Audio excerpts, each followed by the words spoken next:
Հյուսիսային Կորեան 16 օրվա ընթացքում առաջին անգամ բալիստիկ հրթիռ է արձակել դեպի ճապոնական ծով՝ ի նշան ԱՄՆ պատժամիջոցների դեմ բողոքի, հաղորդում է Yonhap լրատվական գործակալությունը, հղում անելով հարավկորեական ռազմական պաշտոնյաներին։ Հյուսիսային Կորեան անհայտ բալիստիկ հրթիռ է արձակել դեպի արևելյան ծով, ասվում է շտաբների պետերի միացյալ կոմիտեի հայտարարության մեջ։ Գործակալությունը նշում է, որ սա Հյուսիսային Կորեայի կողմից բալիստիկ հրթիռի առաջին արձակումն է հոկտեմբերի 22-ից ի վեր եւ այս տարվա 7-րդը։ Սա նաեւ Լի Չե-մյունգի վարչակազմի պաշտոնավարման երթնակալությունից ի վեր երկրորդ արձակումն է։ Yonhap-ը սա համարում է ԱՄՆ կառավարության կողմից Փենյանի դեմ վերջերս սահմանված պատժամիջոցներին պատասխան։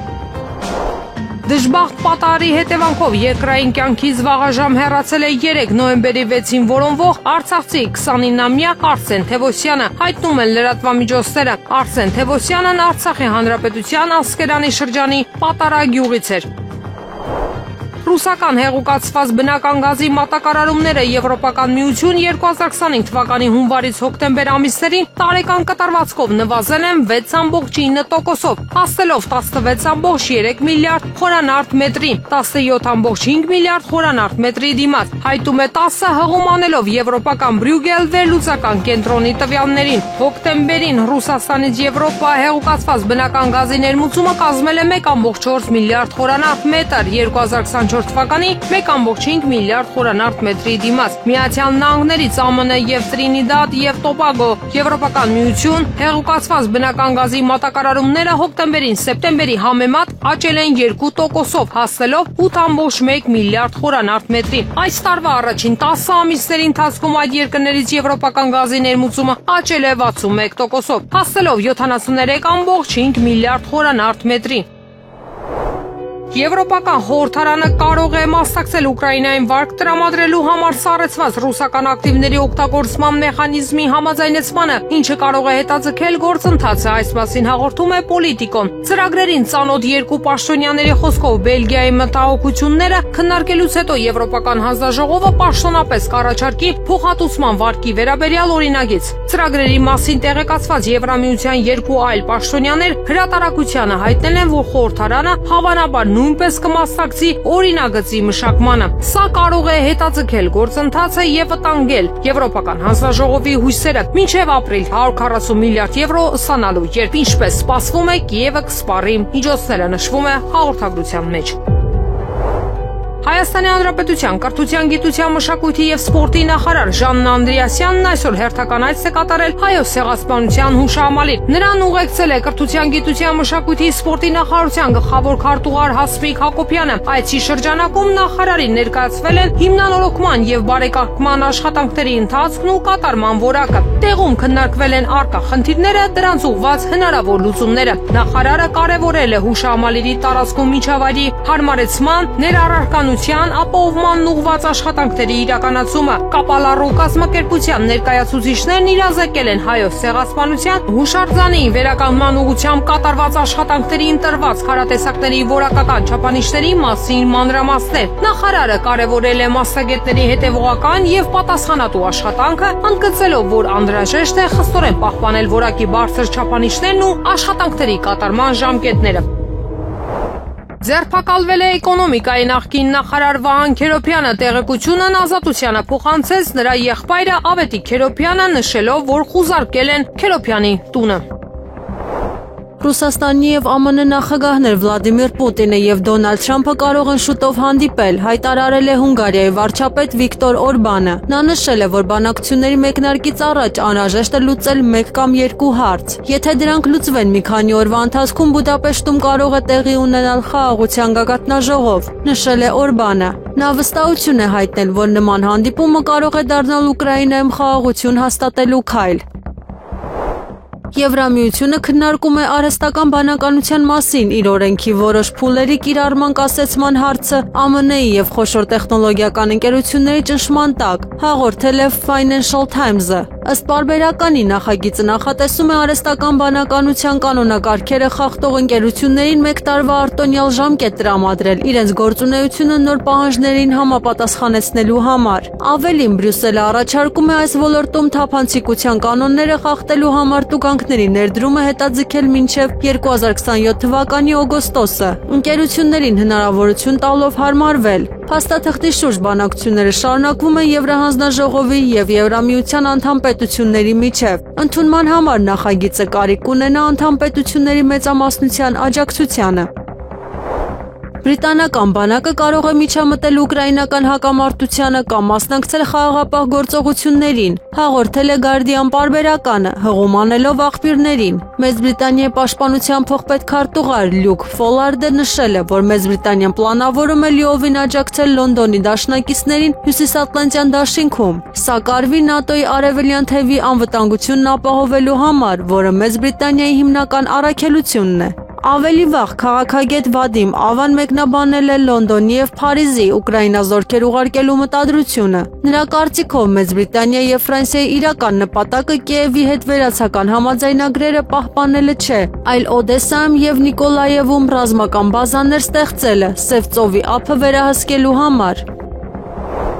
Գյումրու քաղաքապետ Վարդան Ղուկասյանին կրկին տեղափոխել են Երևան կենտրոն քրեակատարողական հիմնարկ։ Այս մասին լրատվամիջոցներին հայտնել է Գյումրիի համայնքապետ Վարդան Ղուկասյանի պաշտպան Զարուհի Փոստանջյանը։ Ավելի վաղ հայտնի էր դարձել, որ Վարդան Ղուկասյանի առողջական վիճակը նոյեմբերի 6-ին կտրուկ վատացել է։ Նրան տեղափոխել էին Սուրբ Գրիգոր Լուսավորիչ բժշկական կենտրոն։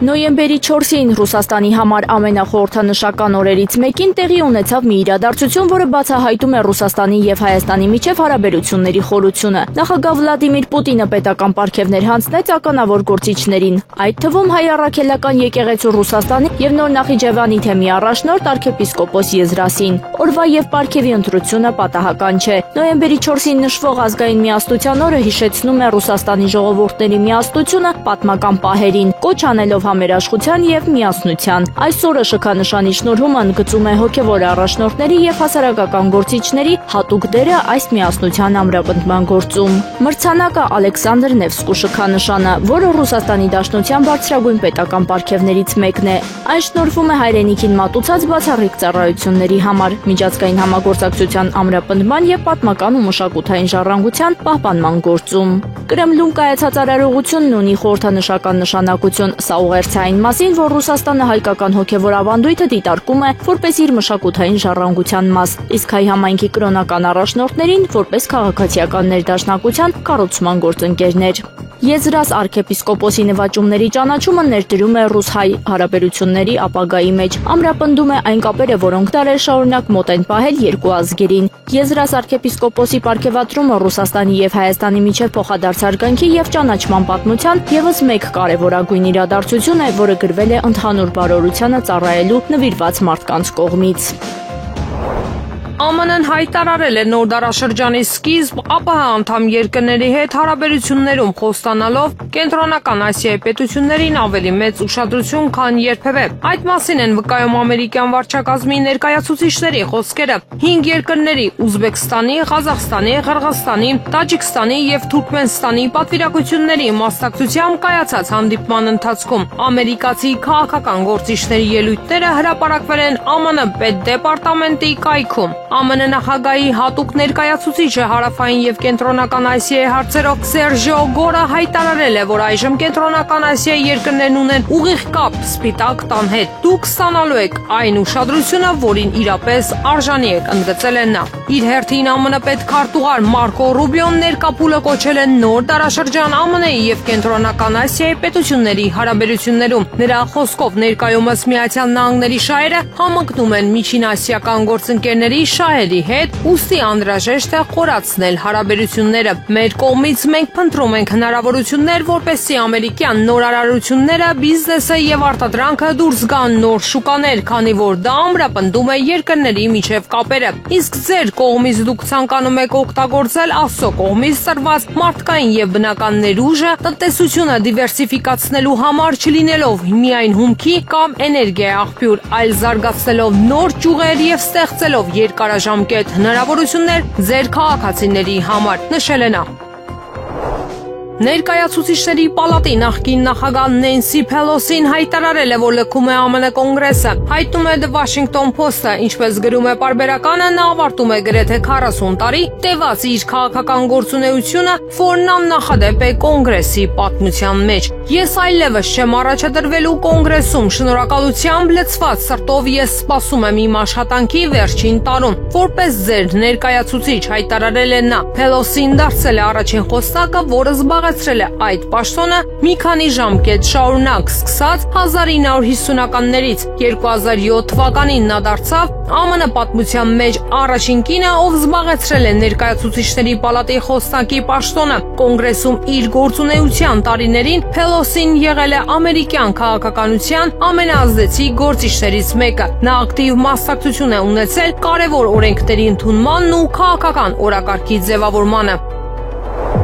Մանվել Քեշիշյանը նշանակվել է վարչապետի աշխատակազմի ռազմավարական հաղորդակցության վարչության պետ։ Որոշումը ստորագրել է վարչապետ Նիկոլ Փաշինյանը։ Նա այդ պաշտոնին նշանակվել է 12 ամիս փորձաշրջանով։ Մանվել Քեշիշյանի փորձաշրջանը համակարգող է նշանակվել վարչապետի աշխատակազմի տեղեկատվության եւ հասարակայնության հետ կապերի վարչության պետ Արմեն Խաչատրյանը։ Մանվել Քեշիշյանը նախկինում զբաղեցրել է ԱՄՆ միջազգային զարգացման գործակալության Հայաստանի հանրային կապերի եւ հաղորդակցության մասնագետի պաշտոնը, աշխատել է նաև Շանթ հեռուստաընկերությունում որպես լրագրող։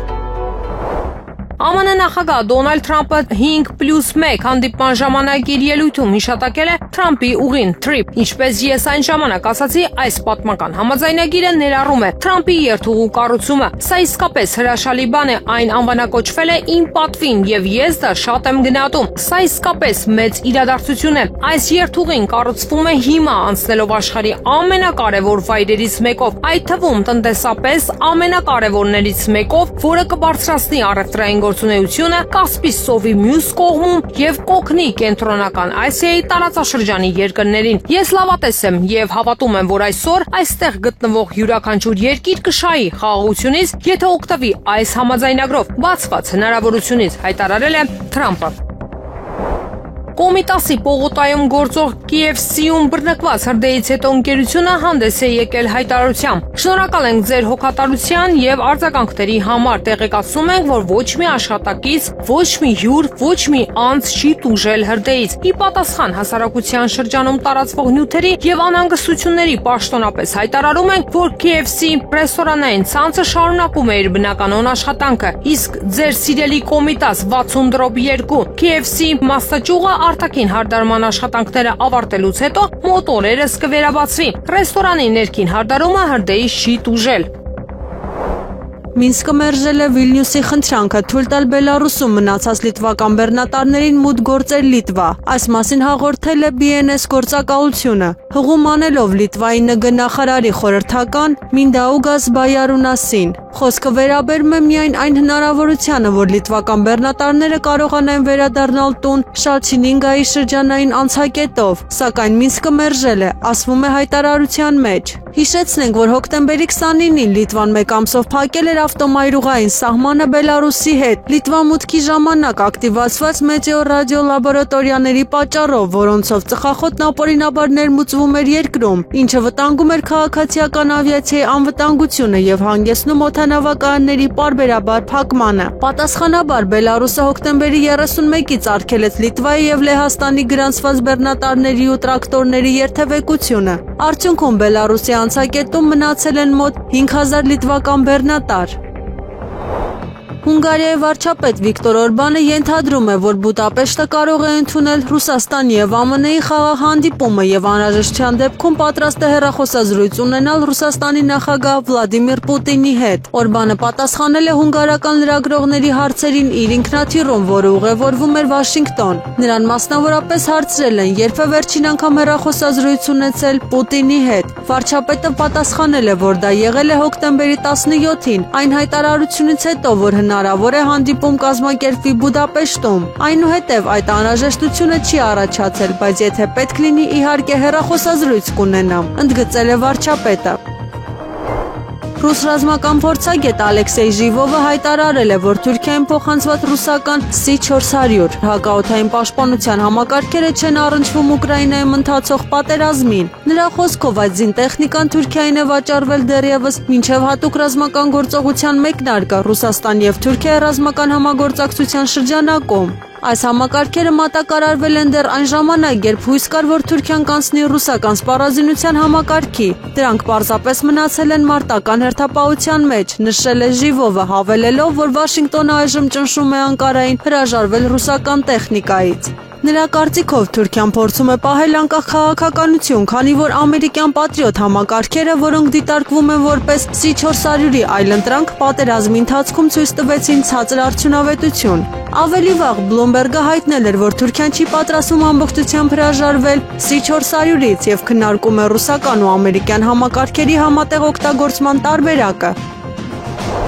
Բագրատ Սրբազանի եւ մյուսների գործով դատական նիստը դեռ չսկսված 15 րոպեով ընդվիճվեց, քանի որ պաշտպաններից մի քանիսը եւ հանրային մեղադրողները չէին ներկայացել։ Նիստը նախագահող դատավոր Կարեն Ֆարխոյանը հայտարարեց, որ նիստին ոչ բոլոր պաշտպաններն են ներկա, նաեւ հանրային մեղադրողները չկան։ Դատավարության մասնակիցները պատշաճ տեղեկացվել էին, որ դատական նիստը ժամը 15:39-ին է, դատարանը պահանջել էր բոլորը ճիշտ ժամին ներկա գտնվել։ 15 րոպե նիստը կընդմիջվի, հայտարարել էր դատավորը։ Նախքան ընդմիջումը պաշտպանները ներկայացել էին դատարան։ Այնուհետև որոշում էր կայացվել, որ նիստը պետք է անցկացվի դռնփակ ռեժիմով։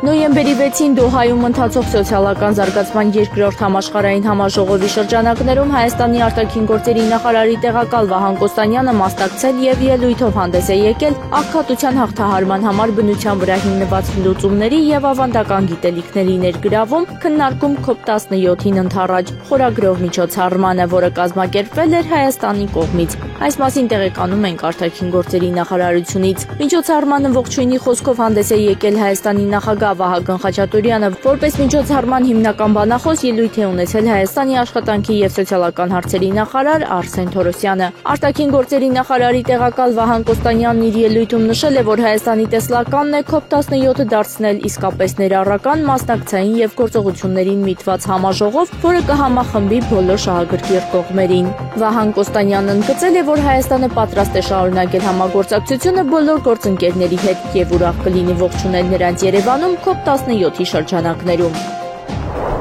Ադրբեջանի տարածքով Հայաստան ներկրված ռուսական հացահատիկը կստուգվի սննդամթերքի անվտանգության տեսչական մարմնի կողմից։ Այս մասին ասել է ՍԱՏՄ իրազեկման խորհրդատվության եւ հանրության հետ տարվող աշխատանքների բաժնի պետ Անուշ Հարությունյանը։ Անկախ նրանից, որ տարածքով է գալիս, դա ԵԱՏՄ բեռ է նմուշառում կիրականացվի եւ կուղարկվի բուսասանիտարական փորձաքննության, ինչպես արվում է ՀՀ ներկրվող նմանատիպ այլ բեռների դեպքում, ասել է նա։ Անուշ Հարությունյանը նշել է նաեւ, որ բեռնափոխադրումը ԵԱՏՄ երկրների միջև է եւ սահմանային հսկողություն չի իրականացվում, բայց երբ հասնում է այն տեղը, որտեղ պետք է դատարկվի, այդտեղից մեր տեսուչները նմուշառում են իրականացնում եւ տալիս լաբորատոր փորձաքննության, եթե խնդիրներ լինեն, դրանց մասին կհրապարակվի, ասել է Անուշ Հարությունյանը։ Վրաստանում ժողովրդավարությունը պաշտպանելու համար անհրաժեշտ է մի քանի ընդդիմադիր կուսակցությունների արգելումը, քանի որ այդ քաղաքական ուժերը դեմ են վրացական պետականությանը եւ չեն ճանաչում գործող կառավարությունը։ Այս մասին լրագրողներին հայտարարել է Վրաստանի վարչապետ Իրակլի Կոբախիձեն։ Սա կարևոր հարց է մեր երկրի համար։ Դուք տեսնում եք, որ մեր երկիրը եւ նրա քաղաքական համակարգը պտտվում է շրջանագծով։ Կա հանցավոր խումբ, օտարերկրյա գործակալ, որը հետապնդում է երկիրը։ Սրանք իրենց բնույթով հակադեմոկրատական, հակասահմանադրական ուժեր են, որոնք միշտ ձգտում են տապալել երկրի սահմանադրական կարգը։ Նման պայմաններում, իհարկե, ժողովրդավարական համակարգը պետք է պաշտպանի իրեն, ասել է Կոբախիձեն։ Ավելի վաղ իշխող վրացական երազանք ժողովրդավարական Վրաստան կուսակցությունը հայց էր ներկայացել երկրի սահմանադրական դատարան, պահանջելով արգելել նախկին նախագահ Միխեիլ Սաակաշվիլու Միացյալ ազգային շարժում կուսակցությունը, ինչպես նաև փոփոխությունների համար կոալիցիա եւ ուժեղ Վրաստան քաղաքական խմբերը։ ԱՄՆ հետաքննությունների դաշնային բյուրոն ձերբակալել է ԱՄՆ Միչիգան նահանգում Հելոուինի օրը աբեկչական հարձակում իրականացնելու պլանավորման մեջ կասկածվող երրորդ անձին։ X սոցիալական ցանցում հայտարարել է հետաքննությունների դաշնային բյուրոյի փոխտնօրեն Դեն Բոնջինոն։ Այսօր Դեթրոյթի հետաքննությունների դաշնային բյուրոյի գրասենյակը եւ գործընկերները ձերբակալել են երրորդ կասկածյալին, կապված անցյալ շաբաթ Միչիգանում կանխված ենթադրյալ աբեկչական հարձակման հետ։ Մեր հետաքննությունը ցույց է տալիս, որ այս անձը նյութական աջակցություն է ցուցաբերել հարձակման նախապատրաստման գործում, գրել է Բոնջինոն։ Անցյալ շաբաթ հետաքննությունների դաշնային բյուրոյի տնօրեն Քեշ Պատելը հայտարարեց ԱՄՆ Միչիգան նահանգում մի քանի անձանց ձերբակալության մասին, որոնք ենթադրաբար Հելոուինի ժամանակ աբեկչական հարձակում էին պլանավորում։ Գլխավոր դատախազ Պամելա Բոնդին ավելի ուշ հայտարարեց, որ հարձակումը ծրագրվել է Իսլամական պետությունը աբեկչական կազմակերպության կողմնակիցների կողմից։ ԱՄՆ նախագահ Դոնալդ Թրամփը Truth Social սոցիալական ցանցում կրկին հայտարարել է, որ Միացյալ Նահանգները պատրաստ է պաշտպանել քրիստոնյաներին Նիգերիայում, ինչպես նաև ամբողջ աշխարհում, չնայած աֆրիկյան երկրի իշխանությունների հերքումներին, թե իբրև նրանք չեն պաշտպանում քրիստոնյաներին ահաբեկիչներից։ Նիգերիայում քրիստոնեությունը գոյության սպառնալիքի տակ է։ Միացյալ Նահանգները չի կարող անտարբեր մնալ, երբ նման վայրագություններ են տեղի ունենում այնտեղ եւ շատ այլ երկրներում։ Մենք պատրաստ ենք, ցանկանում ենք եւ կարող ենք փրկել մեր հրաշալի քրիստոնյա ժողովրդին ամբողջ աշխարհում, գրել է Թրամփը։ Թրամփը նախկինում Նիգերիան անվանել էր հատուկ մտահոգության առարկա երկրի իսլամիստների կողմից քրիստոնյա նիգերիացիների ենթադրյալ ցեղասպանության պատճառով, որի դեմ պայքարելու ոչ մի միջոց Նիգերիայի կառավարությունը ենթադրաբար չունի։ Բրիտանիայի արքայազն Հարի կինը Մեգան Մարքլը վերադարձել է Հոլիվուդում նկարահանումներին, հաղորդում է The Sun թերթը, հղումանելով իր աղբյուրներին։ Մեգան Մարքլը վերադառնում է Հոլիվուդ դերասանական կարիերան ավարտելու մասին հայտարարելուց 8 տարի անց։ Ասվում է հայտարարության մեջ. հրատարակության տվյալներով Մեգան Մարքլը նկարահանվում է քույրը որպես ժողովուրդ ֆիլմում, որտեղ նկարահանվել են նաև դերասանուհիներ Լիլի Քոլինզը եւ Բրի Լարսոնը, ինչպես նաև դերասաններ Ջեք Հուեյդը եւ Հենրի Գոլդինգը։ Թերթի աղբյուրի խոսքով Մեգան Մարքլը շատ առաջարկներ ունի։ Պատմությունը Ռուսաստանի եւ Հայաստանի առևտրային հարաբերությունների ոլորտում ձգվում է դարեր շարունակ, բայց ներկայիս փուլը բացում է նոր էջ իրենց համագործակցության մեջ։ 2025 թվականի նոյեմբերի 5-ը դարձավ ճակատագրական պահ։ Ռուսաստանի ալյուրի մատակարարումները Հայաստանի համար սկսվեցին երկաթուղով, տարածաշրջանային տրանսպորտային կապերի բացման արդյունքում։ Այս իրադարձությունը կարևոր չէ միայն որպես լոգիստիկ խնդիր, այն խորհրդանշում է ավելի քան 3 տասնամյակ ընդհատված կապերի վերականգնումը։ Ռուսաստանի աջակցությունն Հայաստանին չափազանց մեծ է, երկաթուղային երթուղը գործարկում է միայն խորհրդանշական քայլ չէ, այլ պրագմատիկ տնտեսություն։ Երկաթուղային տրանսպորտը զգալիորեն ավելի էժան է ավտոմոբիլայինից, ինչը ռուսական ալյուրն ավելի մատչելի է դարձնում հայկական սպառողների համար։ Նախկինում բեռնափոխադրումները իրականացվում էին բացառապես ռուսական-վրացական սահմանով, ինչը ստեղծում էր լոգիստիկ սահմանափակումներ եւ բարձրացնում ապրանքների արժեքը։ Երկաթուղային հաղորդակցությունը բացում է հնարավորություններ ոչ միայն հացահատիկի մատակարարումների համար։ Յուրաքանչյուր վագոն հացահատիկ, որը գնում է վերականգնված երկաթգծերով, ներդրում է ապագայի կայունության եւ երկու ժողովուրդների փոխադարձ բարեկեցության մեջ։ Ռուսական ալյուրի երկաթուղային երթուղու գործարկումը Հայաստանում պարզապես տնտեսական անհրաժեշտություն չէ։ Դա ցույց է տալիս, որ պատմական գործընկերները կարող են հաղթահարել իրենց բաժանող խոչընդոտները եւ գտնել փոխշահավետ համագործակցության ուղիներ։ Նոր երկաթուղային երթուղին ճանապարհ է, որով չի փոխադրվում միայն բեռը, այլ նաեւ վստահությունը վաղվա օրվա նկատմամբ, եւ այդ վստահությունը տարածաշրջանի համար անհրաժեշտ է այսօր առավել քան երբևէ։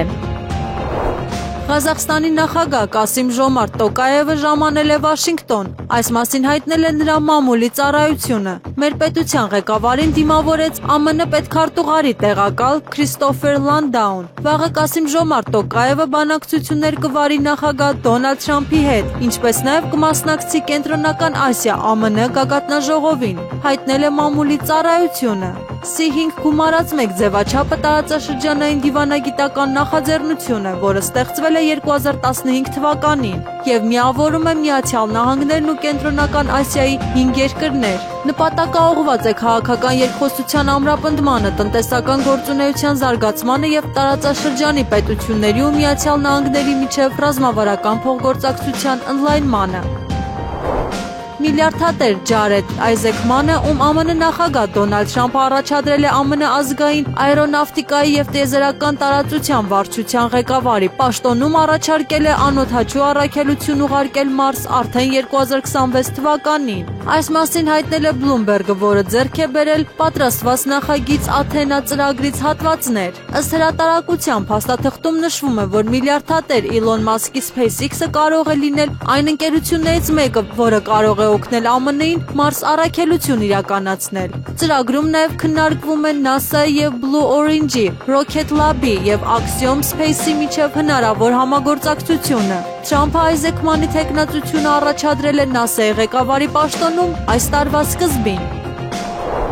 ԱՄՆ նախագահ Դոնալդ Թրամփը պնդել է, որ Վաշինգտոնը, Մոսկվան եւ Պեկինը մշակում են միջուկային զինաթափման ծրագիր։ Ֆլորիդա նահանգի Մայամի քաղաքում կայացած բիզնես ֆորումում ելույթ ունենալով նա գնահատել է, որ իր երկիրն ունի ամենահզոր զինված ուժերը։ Մենք թիվ 1 միջուկային տերությունն ենք եւ ես չեմ սիրում դա խոստովանել։ Եթե մենք երբևէ ստիպված լինեինք օգտագործել այն միջուկային զենքը, դա սարսափելի կլինի։ Ռուսաստանը երկրորդն է, Չինաստանը երրորդը։ Մենք կարող ենք աշխատել մեր 3 երկրների միջուկային զինաթափման ծրագրի վրա եւ կտեսնենք դա կաշխատի, թե ոչ, ասել է Թրամփը։ Հոկտեմբերի 30-ին Ռուսաստանի նախագահի մամուլի քարտուղար Դմիտրի Պեսկովը լրագրողներին հայտնել է, որ Մոսկվան եւ Վաշինգտոնը ներկայումս միջուկային զինաթափման վերաբերյալ փորձագիտական բանակցություններ չեն վարում, սակայն թեման մնում է օրակարգում։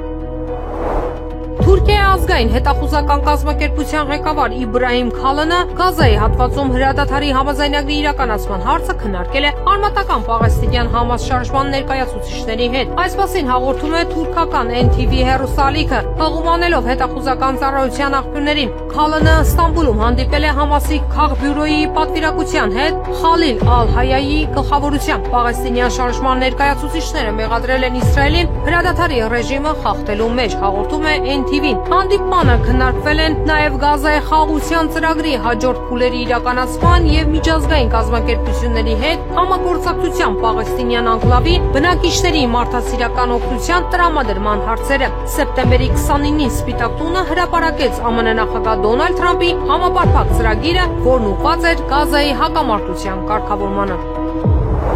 Բրիտանական զինվորականները 8 տարի ուշացումով հայտարարեցին Ajax զրահատեխնիկայի առաջին մատակարարման մասին։ Հաղորդում է Guardian թերթը, հղումանելով երկրի պաշտպանության փոխնախարար Լյուկ Փոլարդին։ Հրատարակության տվյալներով Ajax-ի մատակարարումները սկզբնապես նախատեսված էր սկսել 2017 թվականին, սակայն վերջնաժամկետը հետաձգվել է մինչև 2020 թվականի հուլիսը։ Թերթը գրում է, որ այս զրահապատ մեքենաների 2020 թվականի շնորհանդեսի ժամանակ Ajax-ում հայտնաբերվել է չափազանց մեծ աղմուկ։ Փորձարկումները դադարեցվել են այն բանից հետո, երբ 11 զինծառայողներ երկարատև բժշկական հսկողության տակ են հայտնվել լսողության կորստի մասին հաղորդագրությունների պատճառով։ Ընդհանուր առմամբ, Մեծ Բրիտանիայի պաշտպանության նախարարությունը պատվիրել է 589 Ajax զրահամեքենա եւ դրանց մոդիֆիկացիաները, որոնց ամբողջական մատակարարումը նախատեսվում է ավարտել ընթացիկ տասնամյակի վերջին։